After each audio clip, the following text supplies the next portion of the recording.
انا نوصي الشباب تاع الثوره، الشباب هذا اللي راهم ثايرين، لانهم اذا كملوا كيما هاك 24 ساعه اخرى يسقط الملك. 24 ساعه زيدوا اصبروا 24 ساعه زيدوها، كملوا كيما هكذا، وانا اعدكم باللي سيسقط الملك، سوف ينتهي الامر، لانه بيت اوهن من بيت العنكبوت. والشعب المغربي مطلوب منه انه يستغل هذه الفرصه، لانه اذا توقف، اذا حبس في نص طريق، هذه هي النهايه، نهايه الشعب المغربي.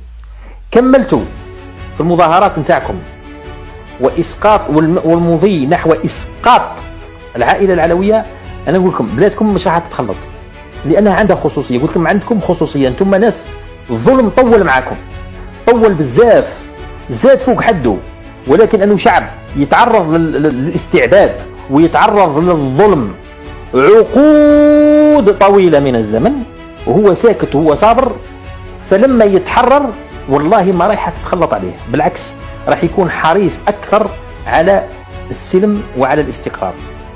عندكم في التجربه المصريه اللي صارت سنه 1952 واللي دارها جمال عبد الناصر الله يرحمه، عندكم فيها درس بليغ وبليغ جدا. الملك فاروق اللي كان يحكم مصر ما دارش في الشعب المصري ربع مش راح يدير المنكوح السادس في الشعب المغربي.